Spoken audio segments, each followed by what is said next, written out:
Good evening and welcome. Welcome to That's the Law. I'm B.J.Krintzman. I'm an attorney in Newton, and welcome to part two. This, I think, is the first part two we've had of a show. This is part two of the Victory Lap with Representative Kay Kahn. And as by now is probably known to most everyone in Newton, Representative Kahn has decided not to seek re-election after what we learned during part one has been 29. She's in her 29th year in the legislature. Kay, welcome. Thank you. Congratulations again. Yeah. And how do you love it? Do you love it being a legislator? Yeah. Well, I think for me, it's been a great honor and a privilege, and somehow the 29 years have flown by. I like the work. I like being able to give back in many different ways, and I feel I've learned so much myself. I'm still learning, and there's so much goes on that, in the legislature that you're just learning all the time. Every day there's something new, and people come in with expertise in different areas, and they start caucuses, and we have so many caucuses. I've learned I join all the caucuses because I find it interesting to go to the meetings and learn. Like one caucus is the Zero Waste Caucus, and it's all about how we can be better in terms of not using things that are really not good for the environment. So I've learned a lot of things like that. I mean, so there's just there's so much going on. Well, I just want you to know I am now washing my Saran wrap. I wash it out and reuse it. I wash out the little plastic bags and reuse them. As many times as I can. I save tin foil that, it didn't use at all. I use plates to cover bowls instead of using plastic wrap. I recycle everything that that's recyclable. I compost. So I have, the city will pick up the compost. They make it so easy. So I'm trying to just clean up my little tiny corner. Right. But I realized during the pandemic that I was ordering Saran wrap and I thought, why do I need so much stuff? There must be a way that I can do it. And just, if everybody kind of cleaned up their little corner of the planet. Yeah. Anyway, during part one of our farewell tour to Representative Kahn, we covered a lot of issues. We covered that her background is as a psychiatric nurse and the sensibility she has brought about mental health issues and health issues in general, family issues to the legislature, and also about criminal justice reform and how we treat kids particularly. So let's just move on a little bit from that. And what about how we treat women? I know you've been involved in what they call justice-involved women, which is a polite way of saying women who went to jail, I think, or prison or accused of things. So what are the issues with that you've been dealing with? Well, it's sad. I mean, there are just a lot of women who get into trouble, and they end up in the prison system. And so I have this little task force, and so we've been going out to Framingham MCI, which is where the women's prison is, state women's prison, and visiting with the women. We have like a meeting, and we invite them to come and talk to us. And what's changed now is that the women who are at Framingham are older women and have been there, some of them 20 years, some of them have life sentences. And so we have given them this opportunity to talk to us, to tell us, what their needs are, what they're not getting that they might need, and so it's been something that it really makes you want to be able to be helpful. So one of the things that we've been trying to be helpful with is passing along what their concerns are, and healthcare, for example. They need better healthcare. They need. Like, they're older. They need to make sure their blood pressures are, taken regularly, and that they're on proper diets, and little things like that can help. And so, what are they in for?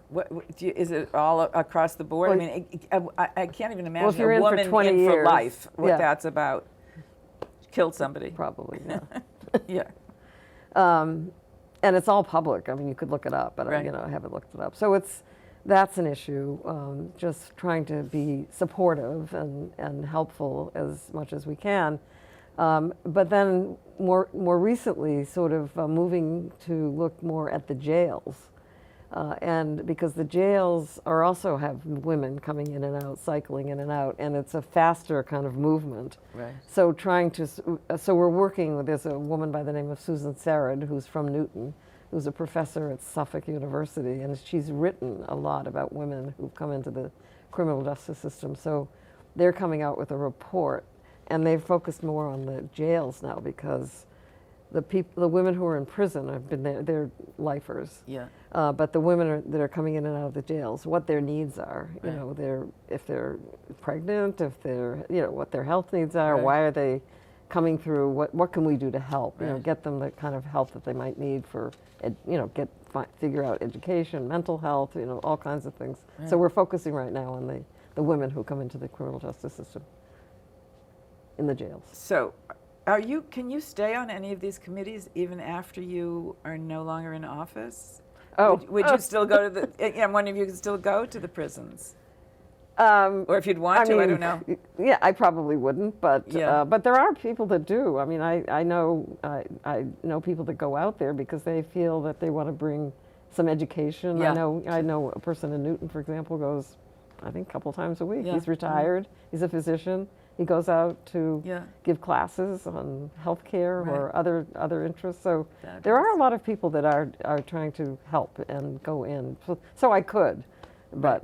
Yeah, but I don't think that's not Might not. probably I'm Yeah. going to do. You also worked on banning LGBT conversion therapy. Right. How'd that go? Has Yeah, and it been outlawed? Yes, that bill passed, All and right. it pays attention to, again, young people under the age of 18. So it protects them to make sure that if they are wanting to get some help, that it would be a legitimate help, that it's not going to be something that's going to be, you know, interfering with some of their thinking. Because you want to be in a situation, in a therapy situation, where you can express your feelings and Right. you know what you're looking for, what you want, and have somebody to listen and just be there to be supportive, whatever you choose. You've worked on banning child marriage. Were you successful in that? Yeah. Across the board, no exceptions? No exceptions in Massachusetts. And what's a child? What's the age? Under the age of 18. 18. Under 18. So there was in fact, the law is that you are not supposed to get married under the age of 18. However, there were loopholes. And the big loophole is that parents can come to the court Right. and get permission to marry off their Right. child. And so that was Right. happening. And judges would just say, okay, the parents are here and the kid's here, and they would say okay, and so the marriage would go forward. So And can't happen now. you got Nikki's Law passed, right? Tell I did. Newton about Nikki's Law again. Okay, so Nikki's Law was actually not my legislation, but it came to my committee. So I worked with the legislator who had filed that, and that again is to protect adults who are in nursing homes or in situations where they're getting care, but the care is not legitimate care. It's not good care that they're getting, and so it's really to protect older folks from, you know, if they're living in like a group home or a nursing home, and then they're being abused in some Right. fashion. So if that's the case, this bill creates a registry, so you could be put on the registry, and then anybody who's looking to hire could check with the registry to make sure that person hasn't been doing something illegal. Right. And so again, it's to protect older people that from being abuse. abused, from Yeah. abuse. But I mean, we also had to figure it out in such a way so that there's because people, once they get on the register, that's not going to be a good thing in terms of getting another job. So we had to figure it out in such a way that there's due process. So if they get on the register, that they've been through a whole process. That Right. Massachusetts IDs for homeless youth and Right. families, and that sounds like what? But it's just so critical. I know. Did you got that? We still don't have that? still don't have it. Okay. It's just crazy. We don't know It's why. really, really hard to work with the homeless population because you can't reach them. They don't have a phone number. They don't have an address. You can't follow up on things. And mass ID, having an ID, Right. there's so much that you can't do without an ID. Right, exactly. Yeah, no, Jim O'Day from Worcester and I have been working on this for years, and we don't know why we can't get it done. Didn't get it done. It actually passed in the Senate several times, but it hasn't passed the House. And yes, you need an ID to do just about anything these days. And the last one in this sort of potpourri of Kay's bills and what she's done, decriminalizing prostitution. How'd you do with that one?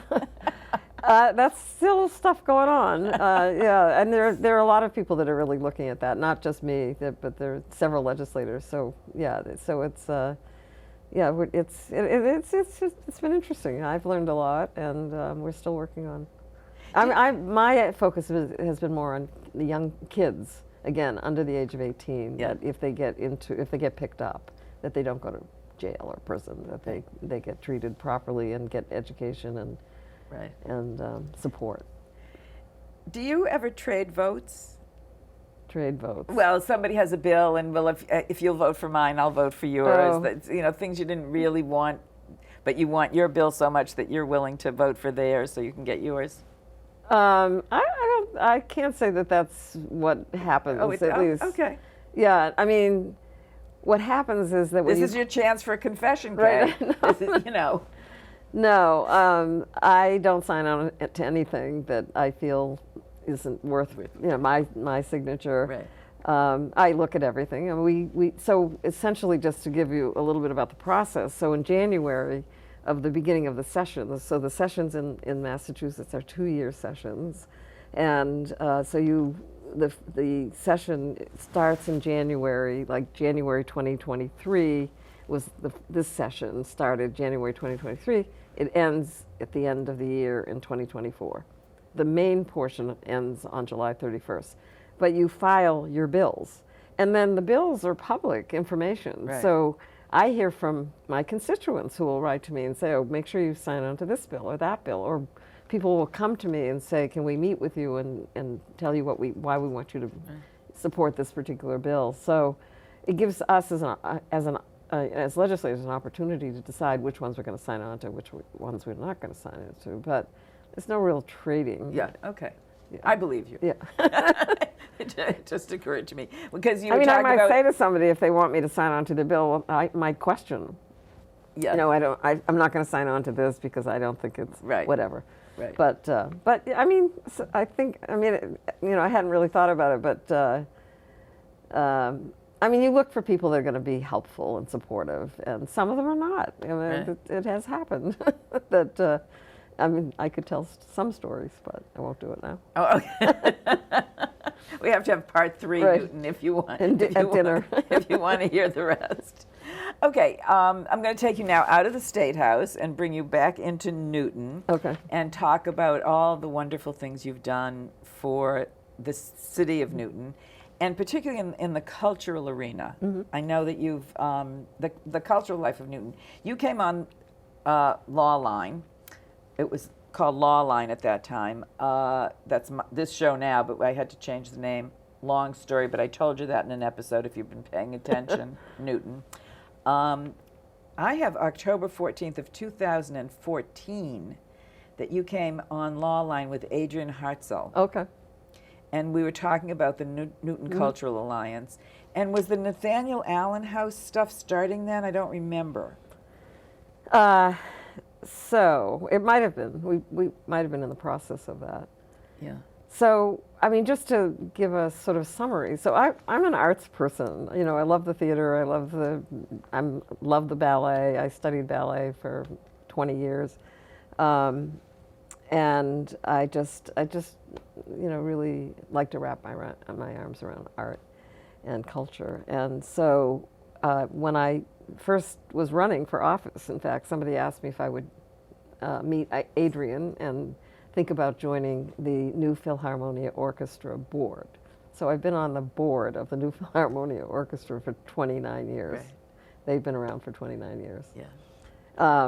And so I participate with that. And then I got Adrian together with Sachiko Ishiara, who was the executive director of the Suzuki School of Music, and we together formed this little group to think about, we were really wanting to think about places to perform in the city of Newton and support all of the little organizations, musical groups and theater groups, and offer some kind of support. And so we worked for years actually on trying to figure out what to do. When we wanted a place, that was our goal, was to find a place. And then we were approached by someone who wanted us to look at the Allen Center. And so we ended up, so we created the Newton Cultural Alliance to support smaller groups of artists and so forth.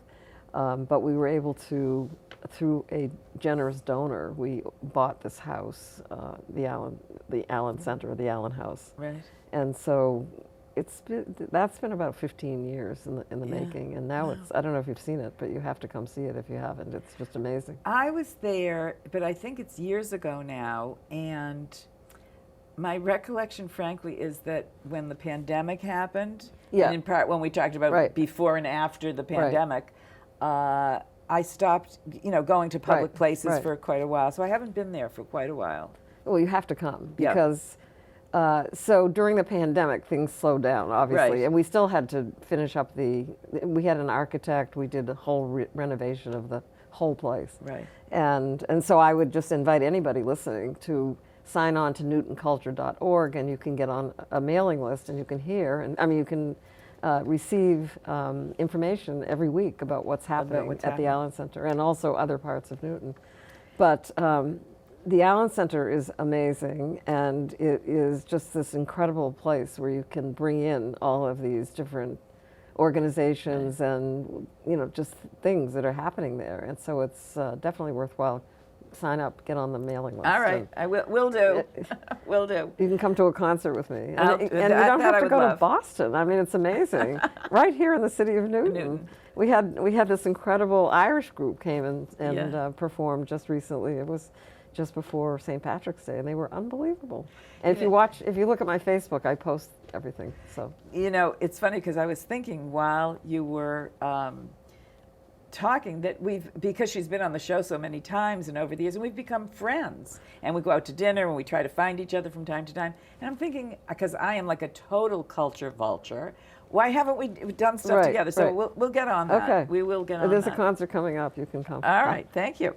Bike trails in Newton. Right. You were influential in that. Yes. In fact, back in, I'm trying to think what year it is. So 2012, we cut the ribbon on the Charles River. So there was an interest in some bridges, getting some bridges repaired so they could be used. And one of them was to connect Wellesley and Newton with a bridge over the river. So in 2012, we cut the ribbon on that. So now we have this wonderful path. Unfortunately, the path that was supposed to go all the way to Riverside hasn't happened yet. Oh. But there is this organization called the Riverside Greenway Organization, and they've been working for years on paths. And under Deval Patrick, 3 pedestrian bridges were selected, all 3 of them in my district, and the 3rd one is about to finish now. It'll probably be opening in, I was hoping the late fall. But so there are 3, so under my watch, 3 bridges have been completed. The 3rd one's about to be completed. These are transformative things. I mean, Kay, I'm overwhelmed by how much you have done for this city. Really, really. Last in the Newton stuff is commuter rail stations. Right. Tell Newton what you That's did about that. That's another long story. And that was a constituent who came to me when I first got elected and said, "Did you know that the commuter rail stations are not easily accessible?" I had no idea. I'd never been on the commuter rail. So I took a look, and you have to go down like 40 steps to get to the platform. Right. And so I've been working on that for years with the MBTA and the city people, and so finally we're further than we've ever been. First of all, Senator Cream and I were able to get $85 million into a bond bill, but people say, oh, that's not real money. But it is there, and the governor could pick that out if she chose. But just recently, there's been an interest in at least starting with one of the stations. So the three stations are Auburndale, West Newton, and Newtonville.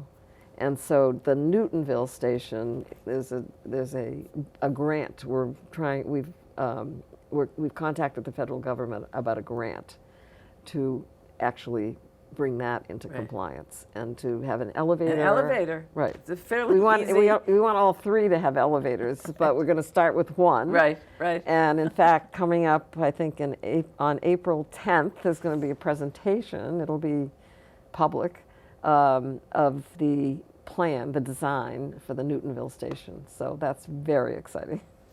So, Kay, as we're sitting here on the eve of your retirement, I'll call it.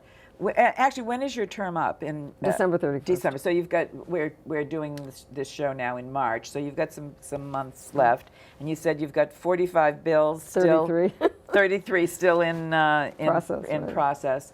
How are you feeling about your accomplishments and what you've done and things and the unfinished? Let's call it the unfinished. It's got to be bittersweet. It's definitely bittersweet. I have felt so privileged, really, to have this opportunity. There are lots of challenges along the way. I definitely have, met many challenges, but overall, I think it's just been an honor and a privilege to serve and to give back. And I really feel I've been able to do that in many different ways. And what are KCON's plans for the future? Oh my gosh! I mean, I'm a person. I don't sit still. I'm busy, so I'd like to travel. I'd like to be able to read some books. I have 7 grandchildren, and I'm taking a little trip with 3 of them coming up, and nice. I mean, I know I have lots of things that I'd like to maybe do a memoir or something. Oh wow! Yeah. Then you can come on the show again, and right. we'll talk about your new book. Oh, that would be fabulous. And do you have advice for someone who's seeking to run for state rep? Well, I'd like to answer it 2 ways. One is generally state rep, and specifically from Newton. Okay. Well, I think generally, I think you want to. I mean, it's a great opportunity to give back, and I just think that it's a commitment that you make, and it's very busy. I mean, it can be. It depends on the person, really, but you can. I mean, I'm the kind of person I go to everything. Now, some people have jobs while they're also state rep, or even senators. I know Senator Cream still has her law practice while she's the senator. Did you ever work? I did for a while, because I was in a private practice as a therapist, and I did that for a little while. But then it got difficult to do both. So, but some people choose to work and also do the work of a state rep, and you always have help. I mean, you have an aide who can be helpful.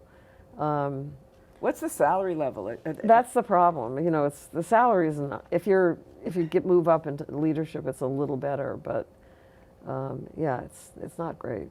See, that's the problem. It's a disincentive. Right.